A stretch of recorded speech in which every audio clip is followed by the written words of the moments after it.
di PDIP memajukan Mas Pram. Mas Pram ini kan komunikasi kemanapun bisa. Masuk. Bahkan kemarin ke Pak Prabowo dia ke rumah Iya, datang masuk, kan. iya. Dikira ini mau jadi menteri bagaimana ini? Tiba-tiba masuk. Kalau kita lihat juga misalkan di pasangan RK Suswono pun kalau kita lihat juga meskipun didukung oleh partai-partai yang sangat besar, bahkan PKS kan pemenang di Jakarta. Kita lihat juga spanduk-spanduknya masih adem ayem aja. Pilkada tahun ini tuh agak unik. Jarak dari pilpresnya dan pileknya itu nggak begitu jauh ya? Nggak begitu jauh karena nggak sampai 1 tahun. Saya yakin Pak Prabowo juga melihat Jawa Tengah sebagai sesuatu yang penting. Karena kalau sampai Pak Andika menang, itu akan jadi rivalnya Pak Prabowo 2029.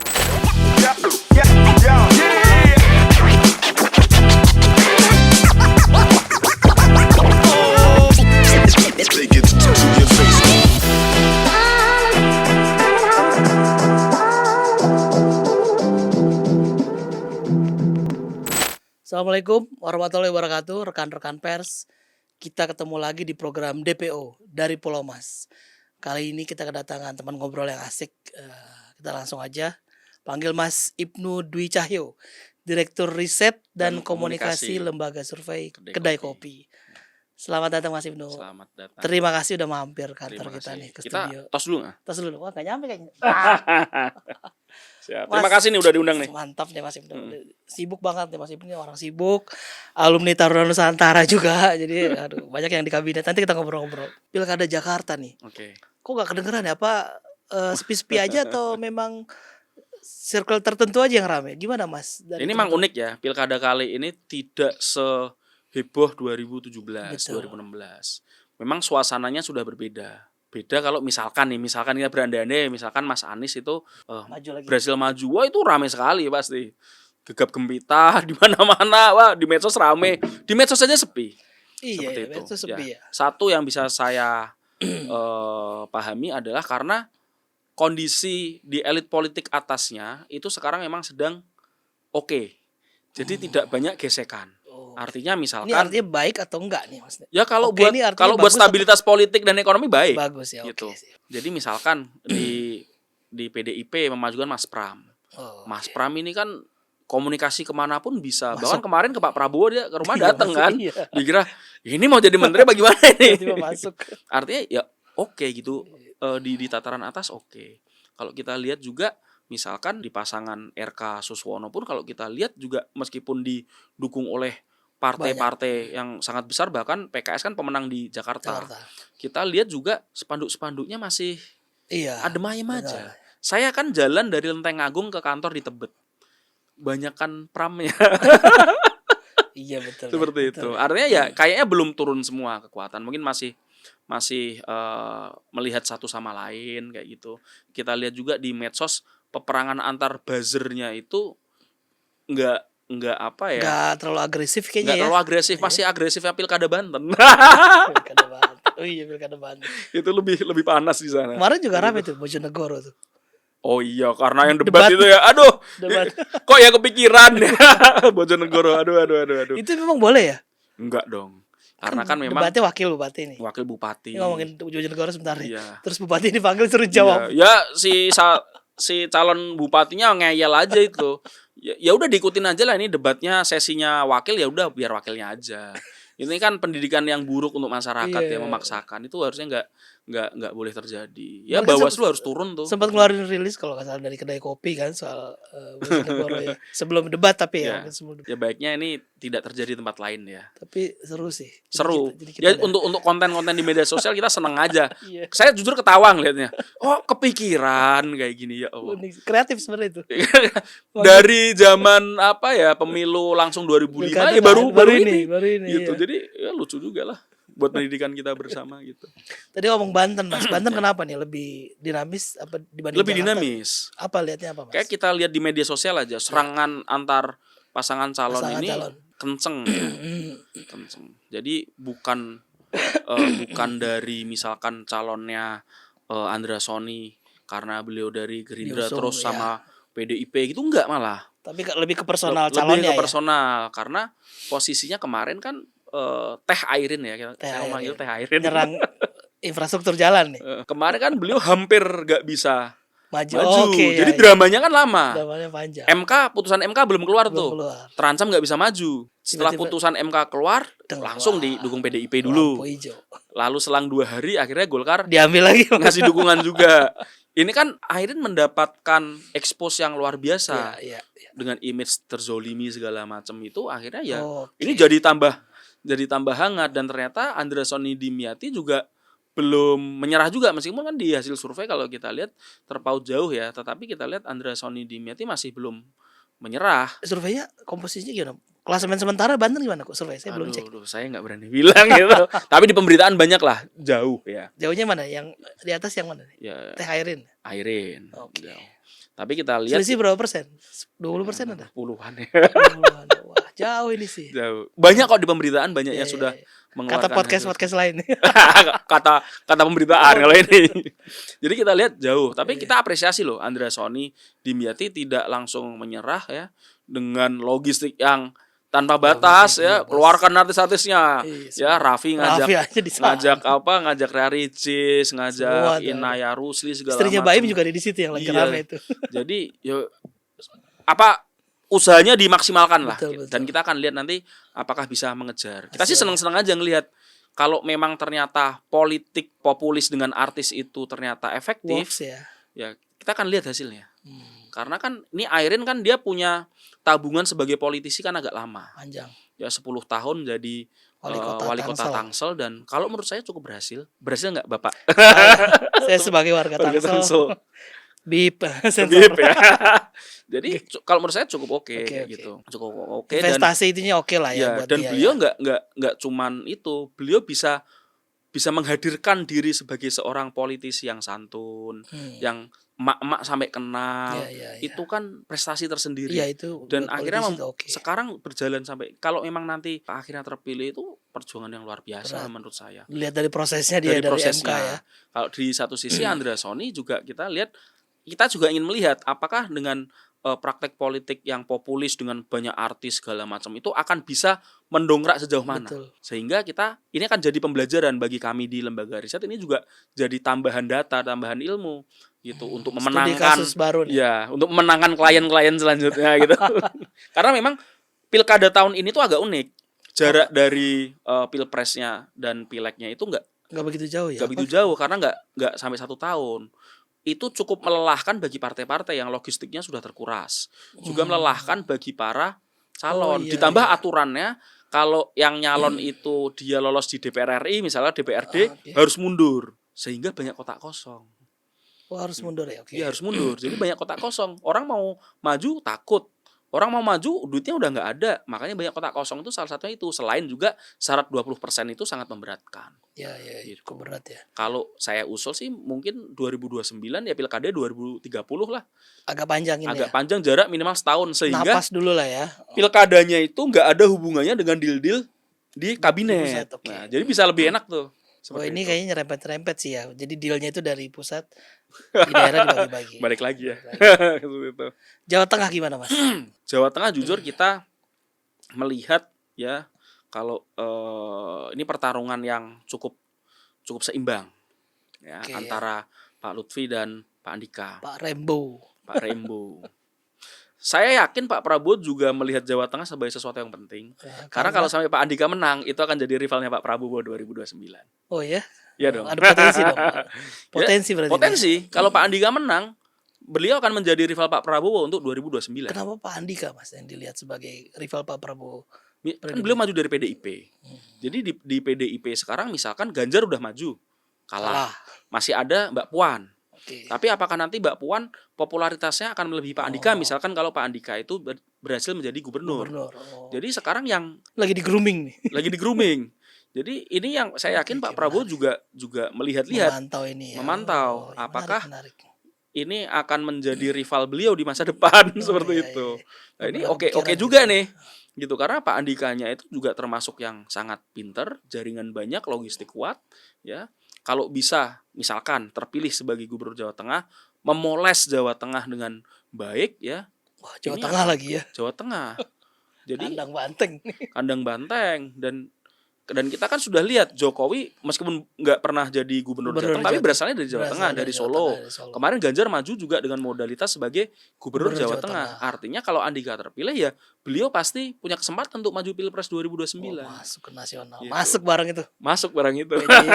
PDIP punya calon lagi nih. Iya. Saya pikir ini yang juga dipertimbangkan oleh Ibu Mega ya mungkin ya. Yang dipertimbangkan untuk mengendorse Pak Andika. Maju di tes. Dan saya pikir Pak Andika juga menyadari hal itu. Ini tantangan juga dari Ibu Mega. Kalau Pak Andika merasa dirinya pantas untuk maju di kontestasi Pilpres, dia harus memenangkan dulu di Jawa Tengah. Kalau Pak Lutfi saya pikir tanpa beban ya, maksudnya ya udah, nothing tulus. Kalau menang ya alhamdulillah, kalau nggak menang ya udah kayak gitu. Karena memang ya dapat penugasan lah gampangannya Pak Lutfi itu. Tugas partai. Seperti itu. Jawa Barat kelewat nih Mas. Jawa Sedikit Barat lah, Jawa kalau kita lihat memang Deddy Mulyadi itu sangat jauh ya. Karena beliau itu sudah punya modalitasnya itu banyak. Apalagi dia sering konten tuh. Konten YouTube. Jadi kalau ada yang nanya sama saya, Mas Ibnu, apakah kita berkonten di YouTube, di Instagram, di TikTok itu ada konversi elektabilitas? Saya jawab ada. Contohnya Deddy Mulyadi. Iya, oke. Ya, dia kemarin DPR kepilih, ya kan? Masuk dia. Jadi Jawa Barat ini unik. Saihu dan Deddy Mulyadi itu satu dapil di Jabar 7. Jabar 7 ya. Dan dua-duanya terpilih. Dua-duanya masuk. Dua-duanya masuk. Pak Saihu yang dari PKS ini juga kan meninggalkan kursi DPR-nya untuk maju melawan Deddy Mulyadi. Lah, cuman kalau kita lihat memang sekarang terpautnya cukup jauh. Cuman kita lihat belum survei terbaru belum lihat ya. Tapi Deddy Mulyadi ini punya modalitasnya sangat banyak loh. Kasus Vina dia sejak awal. Wah, ada exposure di Vina. Iya. Lumayan. Jadi bukan lumayan lagi tuh, gede. Karena ibu-ibu nonton juga. Artinya nggak cuma ada di YouTube tapi juga ada di televisi nasional. Iya, masuk. Dia sering diundang-undang. Dan Kang Deddy itu kan khas putih, pakai apa tuh? Penutup kepala ya. Itu jadi selalu beda sendiri sehingga orang melihat Deddy Mulyadi KDM kan. Ya, seperti itu. Nah, di sini kan lawan beratnya sekarang Saihu dari PKS. Ya. Kita melihat di 2018 Kang Demul juga maju, Saihu juga maju. Kang Demul saya lupa tuh di peringkat 3 atau peringkat 4, Saihu di peringkat 2. Itu di 2018. Nah, sekarang di 2024 kita lihat apakah mesin politiknya PKS masih sekuat itu. Karena di 2018 itu kan sentimen pasca kemenangan di Jakarta itu menular ke Jawa Barat. Iya, berimbas. Sehingga waktu itu Sudrajat Saihu tuh baru 9% di survei. Tiba-tiba di hari H naik 29%. Lompat ya. Iya. Efek Jakarta 28,9 hampir 30%. Efek Jakarta pengaruh juga. Jadi ya ke Jawa Barat. militansi kader-kadernya, militansi dari relawannya itu kenceng lah. Sekarang PKS dengan kondisi yang berbeda. Militansi PKS tuh kayaknya agak beda deh. Ya kita tetap harus ngelihat nanti di lapangan ya. Jadi efeknya masuk kabinet, lalu juga di Jakarta ada efek tidak lagi mendukung Anies, itu pasti terasa. Ya, terutama di Jabodetabek ya. Mungkin kalau di Jawa Barat berarti di kawasan Depok Bekasi, Bogor itu pasti kerasa seperti itu. Karena kan memang pemilih PKS kan rata-rata kelas menengah seperti itu. Jadi mereka melihat perkembangan itu dengan model kampanye PKS door to door itu yang selama ini bisa mengejar ketertinggalan ya. Kalau militansinya itu misalkan kendor karena tadi ada masuk kabinet segala macam ya. Ada ajak-ajak. Ya itu bisa jadi itu hasilnya tidak akan sebaik 2018. Ya tapi kita lihat aja kan strategi banyak. Strategi banyak dan kita juga ini pembelajaran juga bagi kita. Apakah misalkan nanti PKS hasilnya lebih bagus di Jawa Barat ya, dibanding tahun 2018.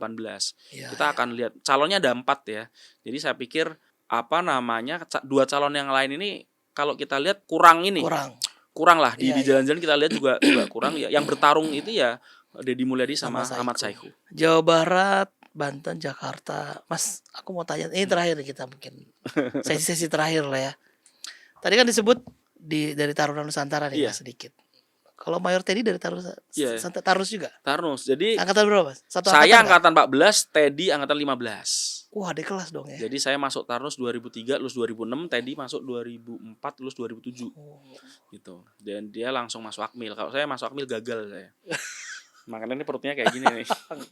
Emang jalannya begitu dia. Emang jalannya beda. Terus ini banyak nih penonton kita yang tanya soal Maitet Mayor Teddy. Maitet ya panggilan sekarang. Panggilnya Maitet loh. Terus jadi sekretaris kabinet kemarin kan. Posisinya sekarang kan nomenklatur di bawah. Mensesnek ya, makanya. Di bawahnya Prasetyo Hadi. Itu gimana dari Mas Ibnu ngelihat ini lebih kepada teknikal untuk membantu melekat ke presiden gitu ya? Atau dari sisi administrasi negara seperti apa? Kalau dari sisi administrasi negara memang ini sesuatu yang baru ya. Iya. Ya, saya juga nggak terlalu ingat tuh sekretaris kabinet yang zaman dulu tuh apakah di bawahnya Mensesnek atau langsung sama presiden. Kementerian sendiri kan Ya, kayak Mas Pram kan. ya kayak Mas Pram Pramono seperti Anung, itu. sebelumnya ada almarhum Artinya Gus setara Silalahi, menteri lah ya. setara menteri. Mungkin ini sesuatu yang baru dan saya pikir memang ini adalah bukti bahwa Pak Prabowo ini loyal terhadap orang-orang yang pernah dan sedang membantu dia.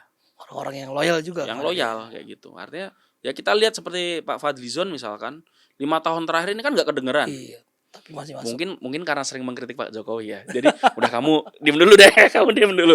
Tapi ternyata diangkat. Ya, Karena kan ya sejak tahun 98 ini kan yang belain Prabowo di televisi nasional kan ya Fadlizon gitu. Artinya Kita masuk. ingat Nah, betul Fadlizon itu dari dulu. lalu Mayor Teddy ini kan bisa dibilang ya nggak tidur lah kalau nemen Pak Prabowo gitu kan. Berenang ikut berenang.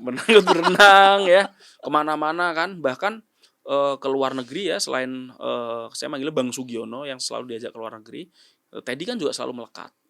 Jadi memang Mayor Teddy ini ya dikasih jabatan Seskap memang karena beliau sudah tahu banyak Iya. ya, karena udah ikut Pak Prabowo kemana-mana. Ya mungkin ini sekaligus Pak Prabowo melakukan kaderisasi lah mungkin. Oke. Ya, Karena karena Bang Sugiono maksudnya Pak Sugiono Menlu maksudnya. kan? ya Itu alumni angkatan berapa dia? angkatan 5, satu angkatan sama Pas. Bang AHY. Oh, Agus Harimurti Yudhoyono satu angkatan. Jadi kalau ada banyak nih. komunikasi antara Demokrat sama Gerindra selama ini ya lewat Bang Sugiono sama Bang AHY itu. Oke, Kalau Mensesnek ini Bang Prasetyo Hadi Prasetyo angkatan Hadi. 6. Oh, kalau masih Sudari- satu inilah ya leadnya. Ya, kalau Bang Sudaryono angkatan 11. Sudaryono Wakil Menteri, Wakil Menteri Pertanian. Oh, banyak alumni Taruna Nusantara. Banyak. Jadi nggak banyak yang tahu tuh kenapa banyak alumni Taruna Nusantara, terutama yang di Gerindra ya, itu yang bantu Pak Prabowo. Jadi emang dari dulu itu Pak Prabowo beberapa ya kan banyak circle ya Iya. yang membantu.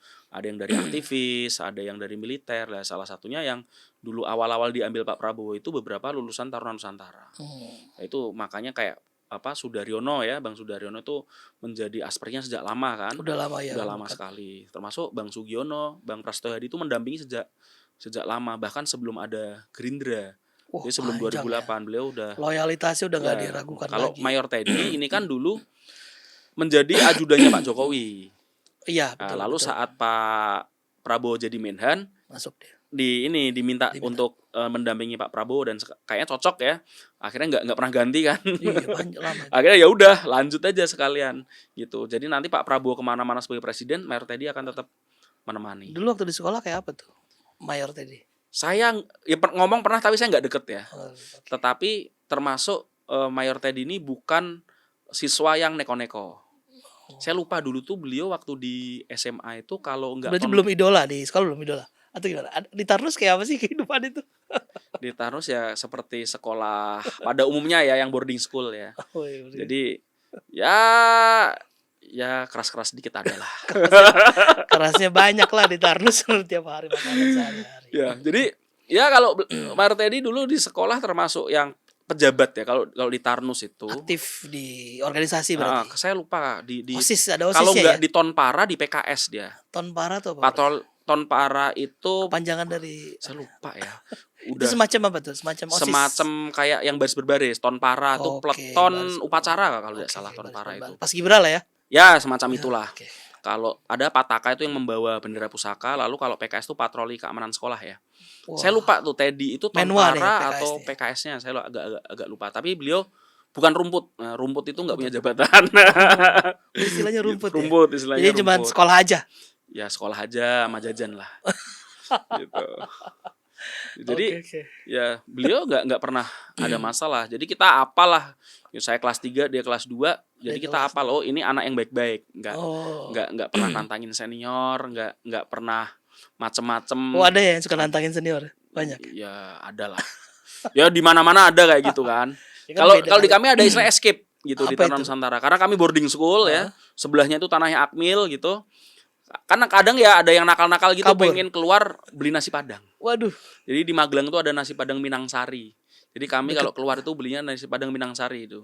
Deket sih sekolah situ berarti. Ya enggak, naik angkot dulu.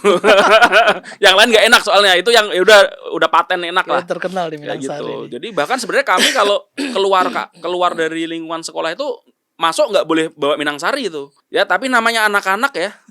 Tetap tuh bawa apa? Makan di dalam terus. Wah, habis pesiar istilahnya. Pesiar iya, kami pesiar libur ya. ini kalau yang security-nya itu Dikasih tegas, sebungkus lagi. wah dicium dulu nih bawa Minangsari. Ini sudah keluarin. Udah hafal ya. Sudah apa Beneran gitu. Minangsari. Bahkan dulu kami termasuk dulu nggak boleh megang HP. Oh, Gitu. oke, Tapi oke. saya termasuk yang nakal, tetap bawa HP saya. Pasti Nah, sering itu Mayor Teddy itu kayaknya termasuk yang nggak bawa HP tuh karena anaknya memang lurus-lurus aja. lurus saja itu. Ya Kak, saya agak bandel dikit lah. Gitu. Oke Mas Ibnu, ini kita ngobrol banyak banget ya, udah hampir sejam nih. Terima kasih udah datang ngobrol-ngobrol ke Makasih, studio Mas Is. kami, Mas Ya. Ibnu. Kapan-kapan kita ngobrol soal lain deh. Siap. Pilkada nanti pas pencoblosan boleh lah kita ngobrol-ngobrol lah. Siap. Apalagi pas hasilnya keluar, Wah, seru nih seru kita tuh. lihat. Apakah benar Banten tadi prediksinya populis nggak bawa artis? Kita lihat. Rekan-rekan pers, demikian ngobrol-ngobrol kita dengan Mas Ibnu dari Kedai Kopi. Tim DPO izin pamit. Terima kasih. Wassalamualaikum warahmatullahi wabarakatuh. Waalaikumsalam warahmatullahi wabarakatuh. Thank you, Mas, Mas. thank you, Bro. Oke. Yeah.